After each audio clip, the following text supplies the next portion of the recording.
Nesse vídeo, nós vamos analisar a densidade de energia associada ao campo elétrico a partir da construção de uma distribuição de cargas trazidas do infinito até uma certa região do espaço, que produzirão um campo elétrico, e esse campo elétrico terá uma densidade de energia associada ao quadrado do seu módulo. Nós vamos avaliar as consequências dessa afirmação, consequências conceituais, tecnológicas e algumas aplicações da teoria de circuitos, por exemplo. Mas nós também vamos analisar os limites dessa teoria. E especialmente isso acho importante a gente fazer na universidade. A gente avaliar até onde as nossas teorias conseguem explicar as coisas e o que falta a gente descobrir ainda. Por isso eu gostaria muito que você assistisse esse vídeo e espero que você goste dele. Vamos lá!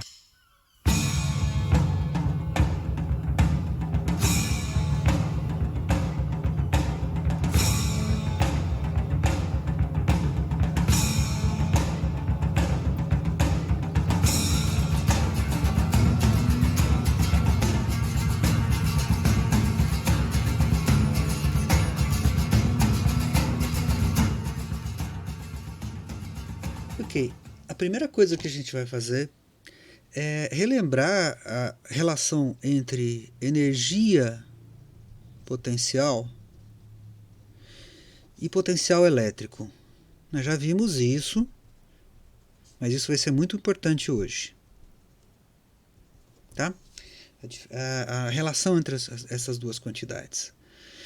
E o problema que a gente vai estudar é o problema de uma carga pontual que gera um campo elétrico espalhado em todo o universo e para a qual a gente quer trazer em suas proximidades uma outra carga, que eu vou chamar de quelinha, para perto dela. E essa carga eu vou tirar ela do infinito.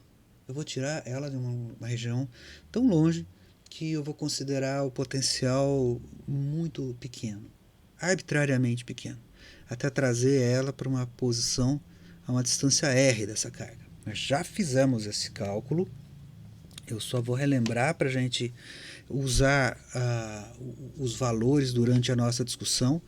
A energia necessária é a energia para vencer a força elétrica que empurra essa carga para longe. Então eu tenho que vencer essa força. A energia que eu tenho que despender é uma energia para tirar a carga do infinito e trazê-la até a posição R, que eu faço sobre a força elétrica.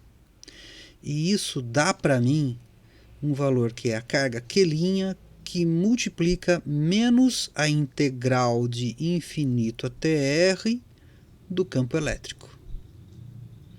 E a gente lembra que este valor é a diferença de potencial entre uma posição R e o infinito. Em geral, a gente chama isso aqui só de V.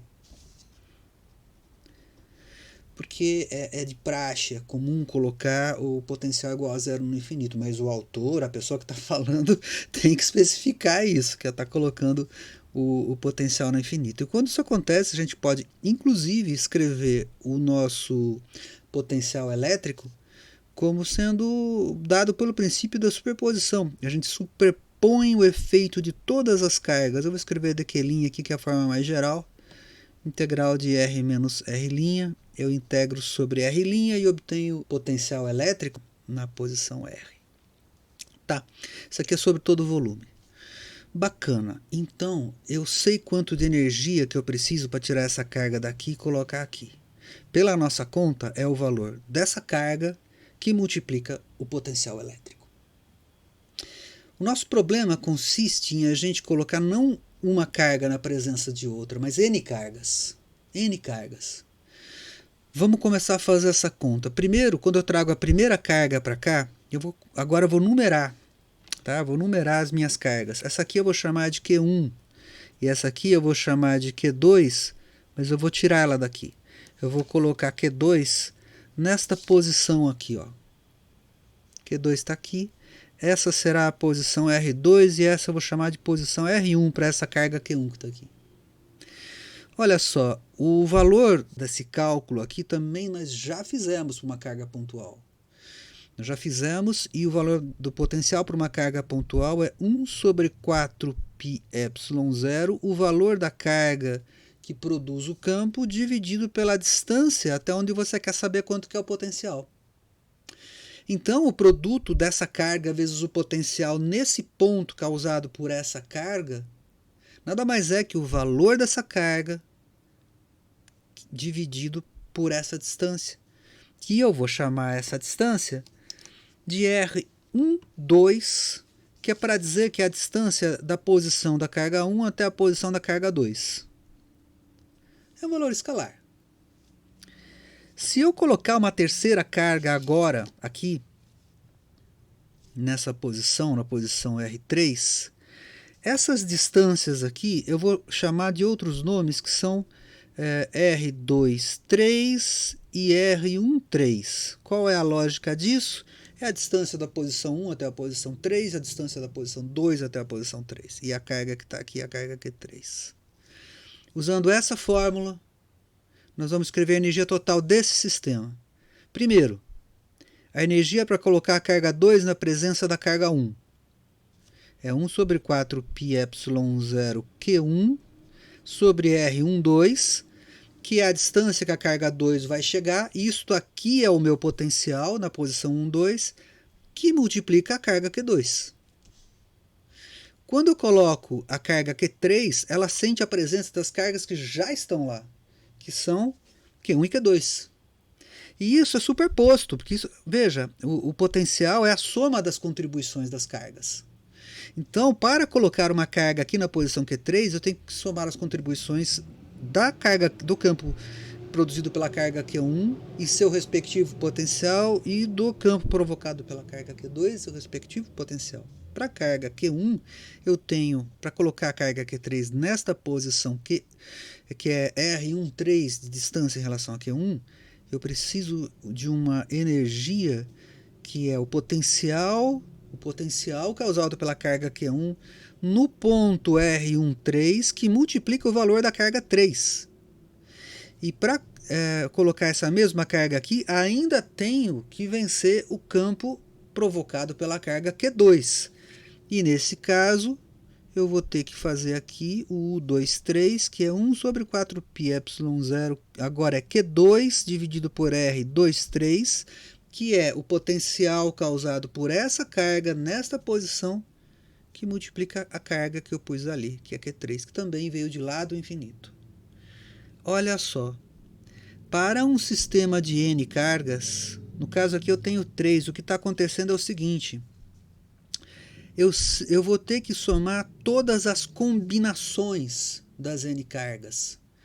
O 1 com o 2, o 1 com o 3 e o 2 com o 3. Se eu colocar a quarta carga, ela se combina com as outras 3 primeiras. Eu vou ter que somar as contribuições da 1 com o 4, do 2 com o 4, do 3 com o 4 e assim por diante. Então, a minha energia, ela se escreve para um sistema de N cargas. Eu posso escrever de várias maneiras. Primeiro eu vou escrever uma forma que eu vou fazer todas as combinações sem repetição. Como é que eu faço isso? Primeiro eu considero todos os valores de um índice, de um primeiro índice aqui, que seria o índice I. Eu vou fazer isso daqui de I igual a 1, não até N, porque não tem a interação da carga N consigo própria, tem a interação da carga N menos 1 com a carga N. Então eu vou somar até N menos 1 aqui, ó. E depois eu vou fazer uma outra somatória sobre o índice J, que começa em I mais 1 e vai até N. E esse tipo de montagem de I igual a 1 até N menos 1 e depois de J igual a I mais 1 até N, cobre todas as combinações possíveis. Pode testar, você vai perceber que é isso mesmo. E aí eu coloco aqui 1 sobre 4πε0 QI QJ dividido por RIJ.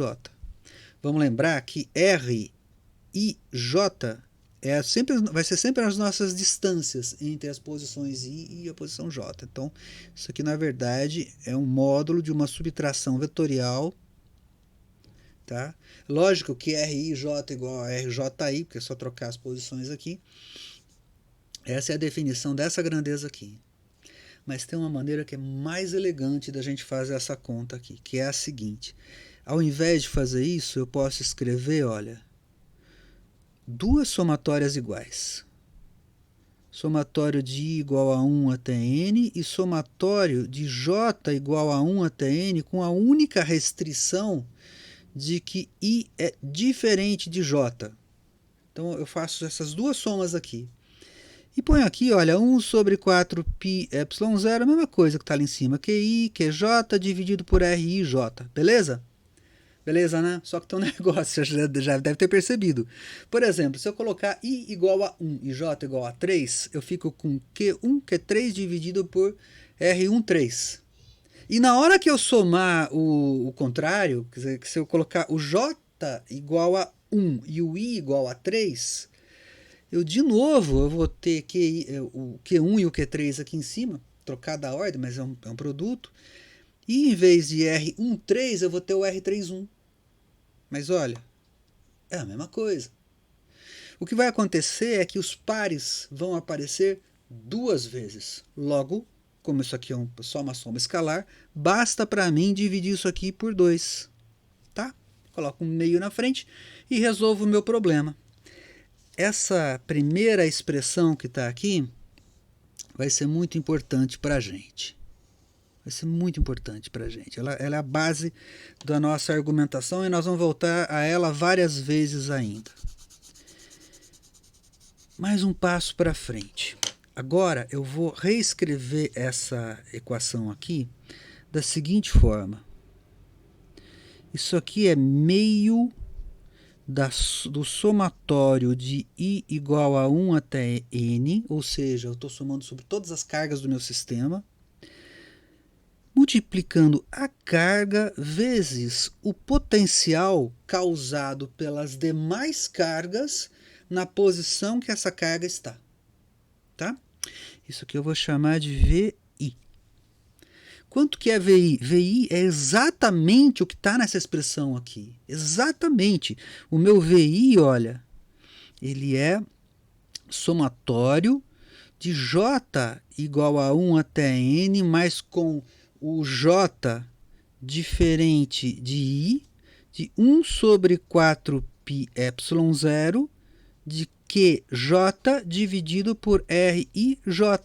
Ou seja, é a soma dos potenciais causados por todas as outras cargas que não são a carga I, na posição da carga I. Olha só, a expressão que a gente obteve agora. Ela está com uma cara, digamos, está ficando mais simpática essa cara aqui, eu diria. Tá? Tá ficando mais interessante a nossa expressão. O resultado dessas considerações aqui, se eu pegar essa expressão agora e ao invés de fazer uma soma sobre cargas discretas, eu posso trocar a minha carga discreta por um elemento de carga. Ou posso ainda considerar que eu tenho uma certa densidade de carga no espaço que multiplica um elemento de volume. E considerar isso aqui não uma soma, mas uma integral. Então, a minha energia torna-se meio da integral sobre o volume da densidade de carga na mesma coordenada em que eu calculo o potencial. Porque foi isso que eu fiz, eu coloquei o potencial calculado na posição da carga. E aí eu tenho esta expressão aqui. Vê como a gente está evoluindo, percebe como a expressão vai se modificando? Mas aí eu quero fazer um comentário importante com você sobre essa expressão aqui. Sobre essa expressão que a gente acabou de construir. Essa integral fornece a energia necessária para construir esse sistema. É uma integral do produto da densidade de carga vezes o potencial produzido por esta mesma carga. E, embora o potencial possa se estender até o infinito, a densidade de carga em geral ela ocupa um espaço finito. E, portanto, a integral não precisa ser realizada sobre todo o espaço, ou seja, até o infinito. Ela pode ser realizada somente na região onde há carga.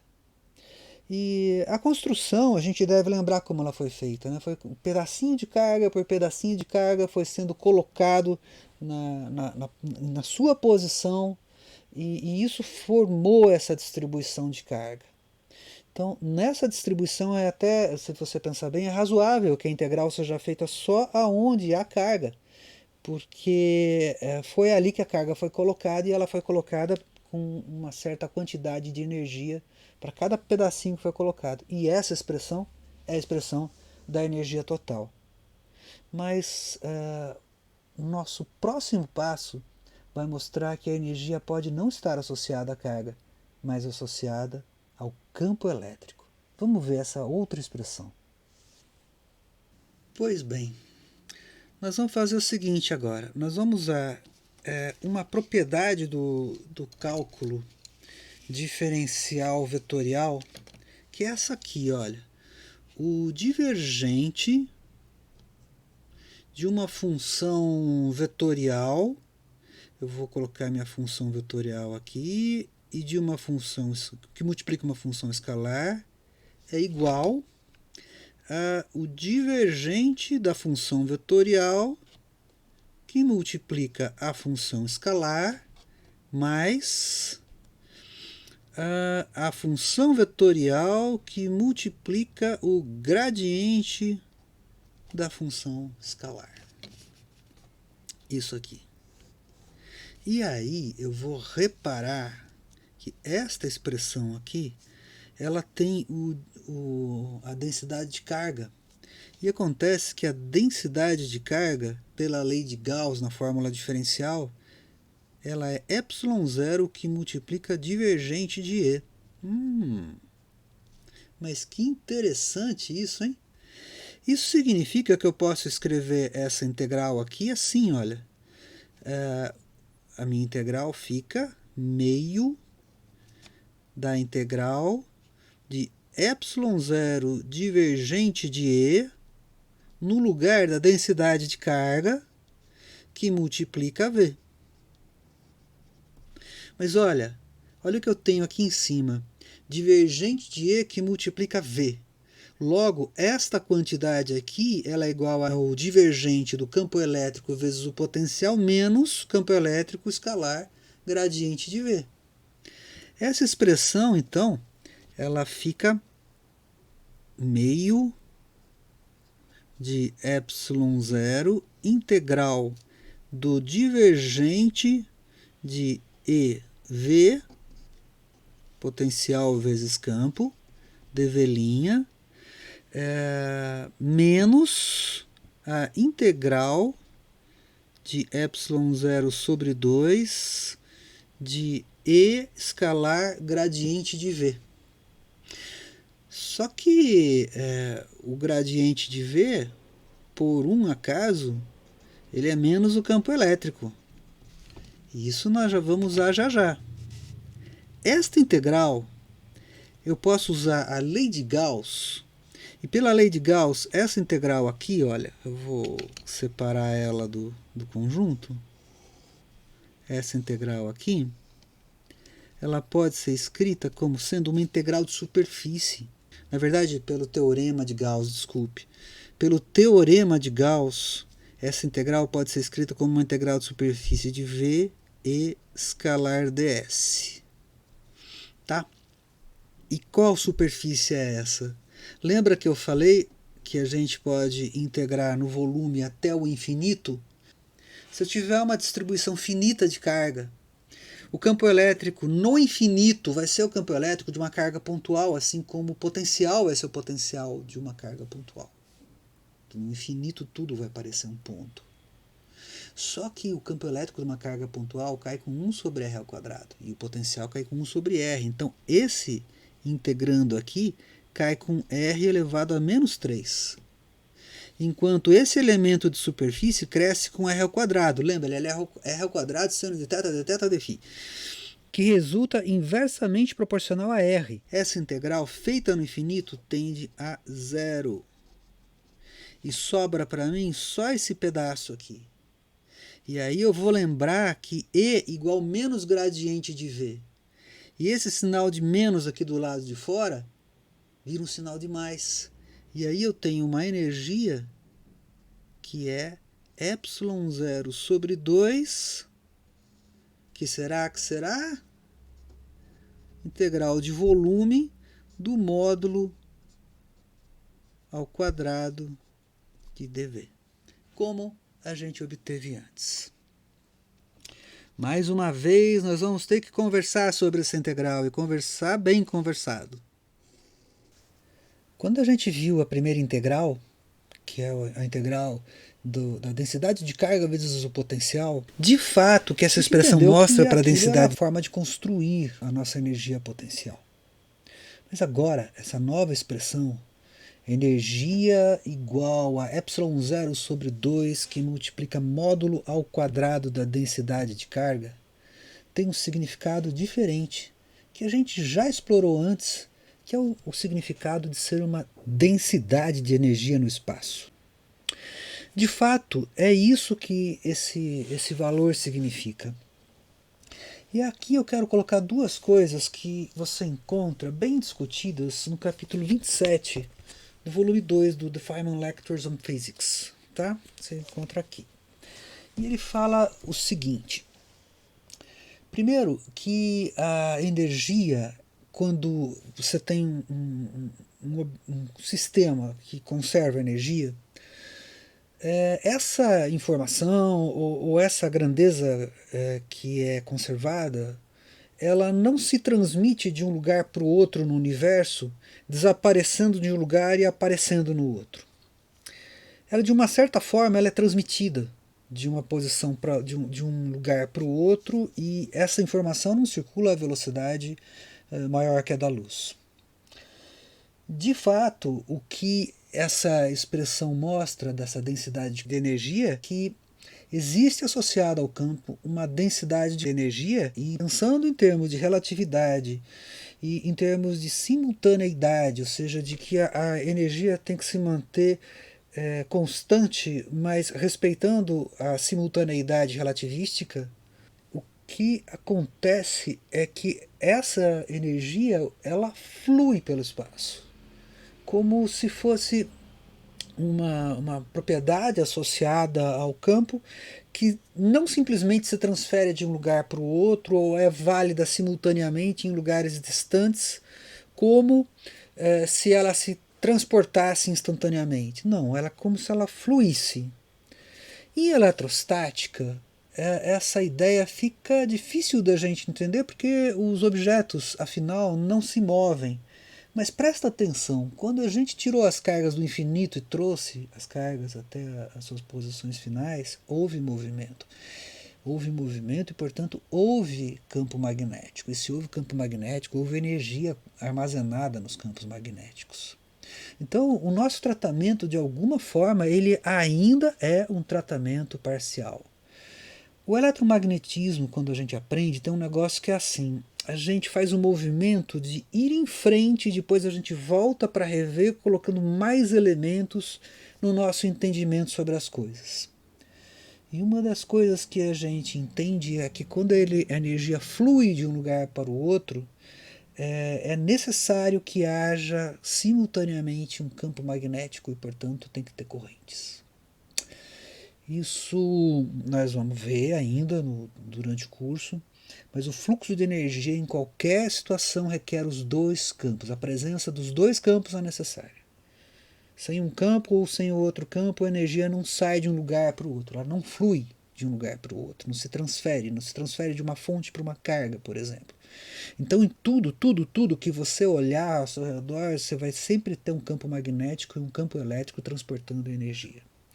Essa forma que nós estamos vendo agora, essa expressão que a gente está vendo, a integral no espaço todo da densidade de energia, é a densidade de energia eletrostática.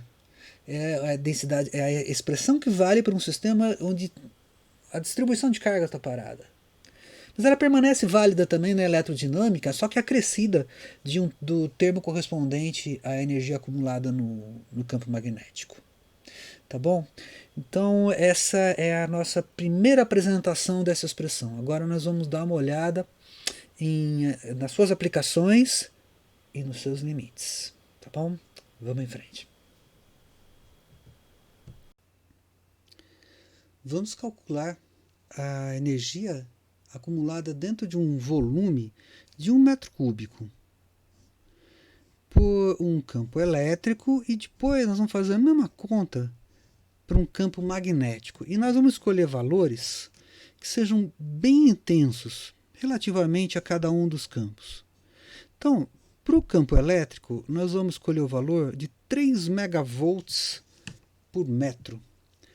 Por que 3 megavolts por metro? Porque a gente sabe, pelos manuais, que acima de 3 megavolts por metro, o ar rompe sua rigidez dielétrica e se transforma num condutor. Então esse campo aqui é um campo máximo suportável pelo ar. Tem outros materiais que suportam mais campo, mas para o nosso conceito de campo intenso, isso está mais que suficiente no nosso exemplo. No caso do campo magnético, nós vamos usar um Tesla, que também é um campo bem intenso, que também existem campos mais intensos do que um Tesla, inclusive em equipamentos comerciais, mas também é um valor suficiente, assim como existem valores ligeiramente mais altos do que para o campo elétrico.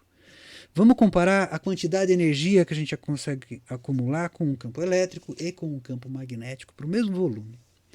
Pois bem, a densidade de energia elétrica a gente já conhece. A densidade de energia elétrica é dU dV, que é igual a ε0 sobre 2 módulo do campo elétrico ao quadrado. A do campo magnético é bem parecida. É dU dV, que é igual a 1 sobre 2 μ0 campo magnético ao quadrado. Esse μ0 aqui é 4π vezes 10 a menos 7 Henry por metro. Vamos fazer as contas agora e fazer a comparação. Para o campo elétrico, esse valor é de 8,85 vezes 10 a menos 12 farad por metro, dividido por 2, que multiplica 3 vezes 10 a sexta ao quadrado. Olha só, 3 vezes 10 a sexta, 9 vezes 10 a 12, com esse menos 12 aqui, o valor é aproximadamente 40 joule por metro cúbico. Agora, campo magnético, em 1 metro de volume, quanto que dá? É a densidade vezes 1 metro, né? Então isso aqui dá aproximadamente 2, que multiplica 4, que multiplica π, que multiplica 10 a menos 7, que multiplica 1 ao quadrado, e isso aqui dá aproximadamente 400.000 joule por metro cúbico. Olha só a diferença. É 10.000 vezes mais. Isso significa que o campo magnético tem uma capacidade muito maior para os materiais que nós estamos habituados em engenharia de acumular energia do que o campo elétrico, e é por isso que os motores são baseados em fluxo magnético, baseados em campo magnético. Os motores que fazem tração são baseados no campo magnético. Ele tem muito mais eficiência para acumular energia. Nosso segundo exemplo, também um exemplo relativamente simples, é calcular, olha só que interessante, a energia que tem em um capacitor de placas paralelas usando a expressão da densidade de energia que nós acabamos de deduzir. Olha só, pega um capacitor, aplica uma tensão entre as placas, uma tensão V. Esse capacitor tem como materiais, né? Ele tem vamos dizer que o dielétrico dele tenha uma permissividade ε0, tá? E que esse capacitor tem uma distância entre as placas que seja d e uma área de placa que seja A. Um detalhe aqui que eu vou comentar com vocês. Nós vamos falar mais de capacitores ainda. Mas o capacitor de placas paralelas tem um campo basicamente homogêneo entre as placas. Nós já vimos isso, né? Uma placa plana, infinita, tem um campo que é um campo uniforme para cima dela. E quando as placas estão muito próximas, a gente está muito próximo de uma placa plana, a gente pode aproximar o campo elétrico por um campo constante. Fora as bordas, porque nas bordas, olha, tem franjas que a gente chama. Eu vou adiantar para vocês que até do lado de fora do nosso capacitor, vamos dizer que a nossa carga positiva estivesse para o lado de cá, olha só. Né, o lado que parte o campo. E o lado que o campo chega é o lado das cargas negativas. Então as flechas estão apontando para cá, assim, né? A gente vai ter linha de campo até do fio aqui, ó, fazendo isso, chegando aqui do outro lado. Então nós vamos conversar sobre isso ainda, porque tem esse tipo de efeito é importante em estudos de compatibilidade eletromagnética, como que as coisas que você não espera se comportam como capacitores, por exemplo. Vamos calcular a energia desse capacitor, e a energia dele vai ser simplesmente densidade de energia vezes o volume. O volume é área vezes distância. Vamos fazer a conta? Olha só, a densidade de energia por volume é ε0 sobre 2, que multiplica módulo do campo elétrico ao quadrado. Aqui para o campo elétrico eu vou usar o fato do que o campo elétrico é constante aqui dentro desse caminho. Se eu for fazer a integral da placa negativa até a placa positiva, a diferença de potencial, que é menos a integral da placa negativa até a placa positiva de E escalar dl, para um campo que é constante, o E sai para fora da integral. Fica simplesmente campo vezes distância.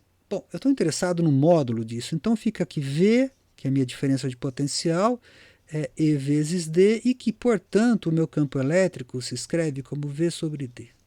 Eu substituo esse valor aqui e aí eu obtenho que a minha densidade de energia é igual a ε0 sobre 2 V ao quadrado sobre D ao quadrado. Agora eu vou calcular quanto que é a energia. Então, a energia é igual a densidade vezes volume. E o meu volume aqui no caso é área vezes distância.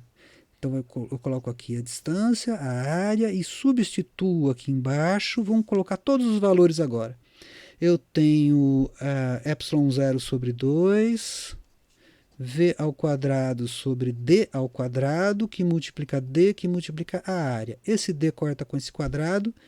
E aí eu obtenho, sabe o quê? A nossa famosa fórmula U igual a meio, aí eu vou colocar entre parênteses aqui para deixar bem evidente o que eu quero dizer, ε0 área sobre distância, reconheceu? É a capacitância mesmo, que multiplica a tensão ao quadrado. Isso aqui é uma fórmula que você já viu em circuitos elétricos, meio de CV ao quadrado. Tá vendo?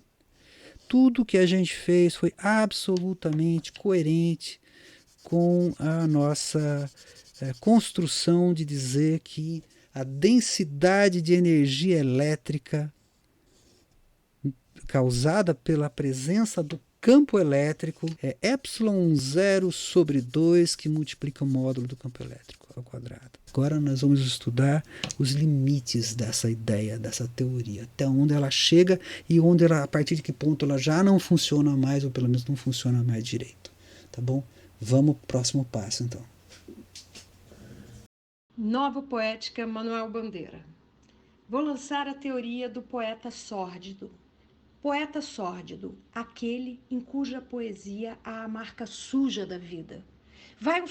Sai um sujeito de casa com a roupa de brim branco, muito bem engomada, e na primeira esquina passa um caminhão, salpica-lhe o paletó ou a calça de uma nódoa de lama.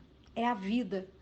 O poema deve ser como a nódoa no brim, fazer o leitor satisfeito de si dar o desespero. Sei que a poesia também é orvalho, mas esta fica para as menininhas, as estrelas alfas, as virgens 100% e as amadas que envelheceram sem maldade. Mas é esse o papel da universidade. A universidade é a mancha no brim branquinho. ela está procurando aquilo que é diferente, aquilo que é novo, aquilo que a gente não sabe. E dessa teoria que a gente conversou até agora, que resolveu um monte de problemas, nós vamos falar das suas limitações. E a sua limitação é tão incrível, eu diria, que ela começa exatamente no campo causado por uma carga pontual. A carga pontual é o elétron, a carga pontual está no hidrogênio, a carga pontual é uma das coisas mais comuns do universo, que são os elétrons.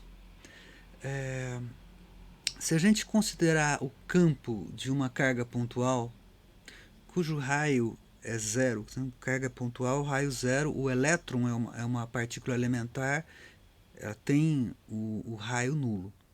O campo, que a gente já conhece pela lei de Coulomb, é inversamente proporcional ao quadrado da distância até o centro. O potencial a gente calculou também. A energia vai ser exatamente a integral da densidade de energia, ε0 sobre 2 vezes módulo do campo elétrico ao quadrado. Para fazer essa conta, a gente tem que fazer uma integral da expressão do campo elétrico da carga pontual sobre todo o espaço. O develinha que você está vendo nessa expressão é r ao quadrado vezes seno de θ dr de θ dφ. E sempre, uma coisa importante, se for fazer a integral de volume, se a integral de volume não depende de coordenadas angulares, não aparece na função que você está integrando nem θ nem φ. Então fica seno de θ de θ dφ. Essa integral sobre o espaço todo, quer dizer, de 0 a 2π, de 0 até π, dá 4π. Então, quando a gente for fazer essa conta, né, de quanto que dá essa integral, o que a gente vê é, bom, a gente tira o ε0, o 4π que eu acabei de comentar, né, que é a integral, a parte angular da integral, tira as constantes para fora e sobra uma integral de 1 sobre r a quarta que multiplica r ao quadrado dr. Bom, claro, essa integral, né, simplificando as constantes todas, fica uma integral de 1 sobre r ao quadrado que dá 1 sobre r e resulta infinito. Pois bem, se dá infinito, nós temos aí um problema, porque a nossa densidade de carga para o elemento mais simples já deu errado. O que acontece é que o eletromagnetismo, quando ele chega nesse nível, ele apresenta contradições intrínsecas. Eu vou pegar aqui um livro. Esse aqui, ó, é Teoria Clássica dos Campos. O autor é prêmio Nobel, Lev Landau. Eu sempre trago um prêmio Nobel para você aqui, né? O Feynman, Purcell, tudo prêmio Nobel. Ele fala assim, olha, na página 97. Ele está discutindo a energia eletrostática das cargas. Mas a gente sabe, diz ele aqui, que na teoria da relatividade, toda partícula elementar, no caso do elétron, uma partícula elementar, deve ser considerada como uma carga pontual. Depois ele faz uma discussão de por que é assim. Ele desenvolve e aí ele conclui assim: nós podemos concluir que a eletrodinâmica, como uma teoria física logicamente fechada, apresenta contradições internas quando a gente vai a distâncias suficientemente pequenas. Isso é quando a gente vai à mecânica quântica. E aí a gente tem a eletrodinâmica quântica para estudar esse tipo de assunto. A energia de um elétron é mc ao quadrado. É exatamente a expressão que é dada pela teoria da relatividade. Se o elétron estiver parado, a energia dele é massa vezes velocidade da luz ao quadrado. A massa dele pode se converter em energia a essa proporção, e isso é um fato experimental. Isso é mensurável, isso é certo, isso não tem erro, né? É tão certo quanto bombas atômicas e usinas nucleares. Então você não se preocupe que é assim mesmo. O valor da energia associada à densidade de carga fica mais claramente explicado quando a gente considera duas cargas pontuais. Se a gente tem duas cargas pontuais, a energia total é a energia da soma dos campos dessas cargas. É o campo E1 mais o campo E2. E quando a gente faz o módulo de E1 mais E2, a gente tem o primeiro termo ao quadrado, mais o segundo termo ao quadrado, mais o termo cruzado. E o termo cruzado é o produto escalar de E1 e E2. Os dois primeiros termos a gente desconsidera no sentido de que eles representam a energia necessária para criar as cargas. Lembra que a gente desenvolveu uma fórmula, uma somatória, que eu falei para vocês, nós vamos ver essa somatória de novo? Pois é. Quando a gente deduziu que a expressão da energia era campo ao quadrado que multiplica ε0 dividido por 2, nós consideramos trazer as cargas pontuais do infinito e ir construindo a nossa distribuição. Mas nós não consideramos quanta energia era necessária para construir a carga pontual. No infinito, esses valores que você está vendo aí já existiam. No infinito, o produto escalar E1 e E2 tende a zero, porque E1 está muito longe de E2, então as distâncias envolvendo os campos, as fontes dos campos, como são muito longe, fazem que o produto escalar aqui dessa expressão dê igual a zero. O resultado, só sobra os dois primeiros termos que representam a energia necessária para criar o elétron, ou criar a carga pontual, positiva ou negativa. Existe, aliás, o positron, né? Que é a antimatéria do elétron, que tem carga positiva. Esses dois termos devem ser considerados os termos que o eletromagnetismo clássico prevê como a energia para construir um elétron. E, como eu disse, não é esse o valor que a relatividade e a eletrodinâmica quântica trabalham. Né? Trabalha-se com mc ao quadrado. Então, esse é um limite da nossa teoria que eu queria falar para vocês hoje. Outra coisa, o produto escalar E1 e E2, se a gente... Vamos fazer o seguinte, a gente tira os dois primeiros termos e analisamos só o último termo. O último termo, que é o produto escalar de E1 com E2, pode ser positivo ou negativo. E isso representa muito bem a realidade, porque se você fizer só a integral do módulo ao quadrado do campo, esse valor sempre vai dar positivo. É a integral do módulo ao quadrado de alguma coisa. Então esse valor é sempre positivo. Você não conseguiria, por exemplo, estudar um sistema de duas partículas com uma partícula positiva e outra negativa, porque esse sistema tem energia total negativa. Acontece que para criar a partícula positiva é necessária uma quantidade de energia positiva e para criar a partícula negativa também.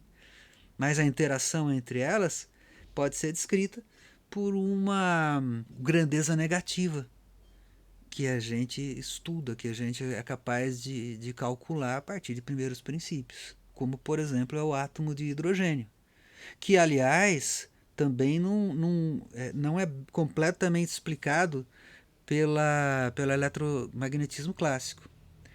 O eletromagnetismo clássico, ele prevê corretamente quanto que é a energia de um átomo de hidrogênio do ponto de vista da construção da equação de Schrödinger, que vai calcular as energias do átomo de um átomo. Esse é um artigo que eu escrevi junto com os meus colegas da Argentina para o Astrophysical Journal, que é uma análise do átomo de argônio que aparece no estado 4 vezes ionizado em alguns corpos celestes, principalmente nebulosas.